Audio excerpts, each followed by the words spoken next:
Good morning class 9। चलिए हम लोग आपके ज्योग्राफी के इंडिया साइज एंड लोकेशन यानी जो आपका जो चैप्टर 1 है उसका आज हम थर्ड पार्ट को स्टडी करने जा रहे हैं। वो है आपका इंडियाज़ नेबर्स यानी भारत के पड़ोसी। India is a subcontinent that is India is a big landmass which stands out as a distinct geographical unit from the rest of the continent. It is separated by natural features like mountains and rivers. India is separated from rest of the continent Asia by the mighty Himalayas. Bharat एक उपमहाद्वीप है, अर्थात भारत एक बहुत बड़ा भूभाग है जो बाकी महादेश से अपने बिल्कुल अलग भौगोलिक इकाई होने के वजह से इसकी एक अलग पहचान है। यह जो है एशिया महादेश के बाकी हिस्सों से पहाड़ों, नदियों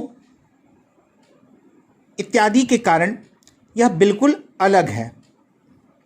यह आपके अगर हम लोग बात करें तो भारतीय उपमहाद्वीप जो है वो एशिया महाद्वीप से हिमालय के द्वारा उसको जो है अलग कर दिया जाता है।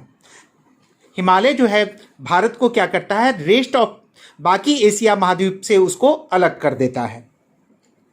India has a long land boundary, Bharat की एक लंबी सीमा रेखा है। We share our borders with Pakistan and Afghanistan in the west. पश्चिम में हम लोग अपनी सीमा को जो है पाकिस्तान और अफगानिस्तान के साथ शेयर करते हैं, जबकि उत्तर में तिब्बत, नेपाल और भूटान के साथ, पूरब में म्यांमार और बांग्लादेश के साथ, दक्षिण में हमारे कुछ द्वीपीय पड़ोसी भी हैं, द्वीप वाले पड़ोसी हैं, जैसे आपके श्रीलंका और मालदीव। श्रीलंका जो है इंडिया से पाक जल डमरू मध्य और मन्नार की खाड़ी के द्वारा जो है वो अलग अलग होता है। मालदीव जो है वो लक्षद्वीप के दक्षिण में है। भारत में कुल 29 राज्य और 7 यूनियन टेरिटरी हैं। तो यहाँ पे अब आपका जो है चेंज हो चुका है। अब हमारे राज्य की संख्या जो है वो घट गई है, 28 स्टेट्स हो गई है और यूनियन टेरिटरी जो है वो बढ़ गया है, 8 हो गया है, जबकि आपकी बुक में 7 लिखा गया है। हम लोग उसके बारे में बाद में जिक्र करेंगे। भारत का एक India has a strong historical and geographical links with the outside world. Bharat का बाहरी दुनिया के साथ मजबूत ऐतिहासिक और भौगोलिक संबंध है। States were reorganized on the basis of language in 1956। 1956 में भारत में राज्यों का जो है India was divided into A number of princely states. आज़ादी के पहले की बात हम लोग ये करें, यहाँ पे लिखा नहीं हुआ आपके बुक में, लेकिन मैं आपको ये बता रहा हूँ कि आज़ादी के पहले हमारा जो देश जो था कई रियासतों में बटा हुआ था।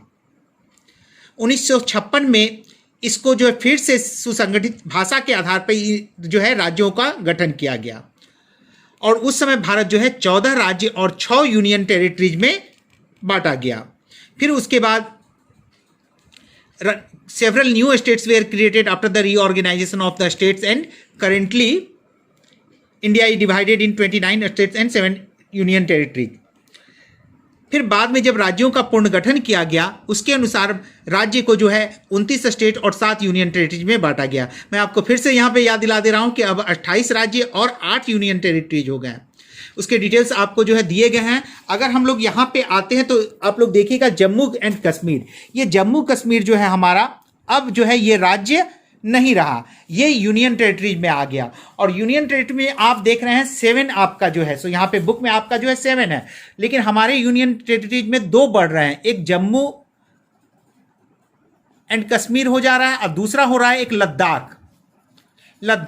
तो आपकी कुल संख्या कितनी हो जा रही है 9, लेकिन हम कह रहे हैं 8। 8 में क्या हो रहा है कि अब दादर नगर हवेली और दमन दीव को एक में कर दिया गया है और ये आपका जो है दमन के तहत रखा गया है। तो आप लोग का आज का कॉन्सेप्ट क्लियर हो गया है। नेक्स्ट हमारा चैप्टर 1 भी फिनिश हो गया है। उसके बाद हम लोग जो है सिविक्स के बाद हम लोग देखते हैं फिर हमारा ये फिर ज्योग्राफी के बाद क्या आता है। शायद लग रहा है पॉलिटिकल साइंस आएगा, तो हम लोग पॉलिटिकल साइंस करेंगे। अगर इकोनॉमिक्स आएगा तो इकोनॉमिक्स करेंगे, जो आएगा हम लोग जो है आगे करेंगे। तो ठीक है स्टूडेंट्स, आज के लिए इतना ही। Good bye.